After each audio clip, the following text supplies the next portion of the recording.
Potrebbe funzionare molto di più se staremo sempre qua a Gemona Bassa, no? Perché qua ci facciamo 2 giorni, l'ultimo del mese, il primo del mese giù e gli altri 3 giorni su. Questo mercato ha un po' di difficoltà ad andare, sinceramente. Speriamo che il comune di Gemona decida definitivamente di trasferirsi giù in questa piazza che decisamente funziona molto meglio di Gemona Alta.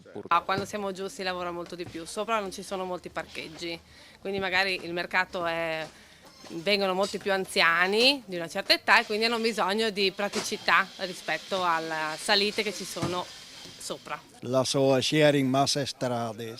Io ho lavorato 25 anni col comune, lo sai. Io vendo genere alimentare, quindi insomma il mio giro di lavoro ce l'ho. Voi ronde, dai, finalmente non pioveva e vi fattalti, ma viene il terrore all'idea che dobbiamo tornare su però. Però insomma noi aspettiamo di concretizzare un vecchio discorso fatto anche con il sindaco che sì, dovremmo concentrare magari più il mercato a basso. Troppi spostamenti, non c'è tutto gli alimentari che dovrebbero essere in un mercato, sia la frutta sia altri generi e la gente viene a mancare sempre più. Però a me mi trovo meglio qua e basta. Sì. Al mercato, se lo facciamo qua a basso, funziona, perché è già più gente, abbiamo i parcheggi, abbiamo più servizi.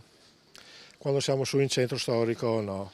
Oggi non è andato poi così male, indubbiamente si lavora un po' di più qua che non a Gemona Alta, sì, questo è vero.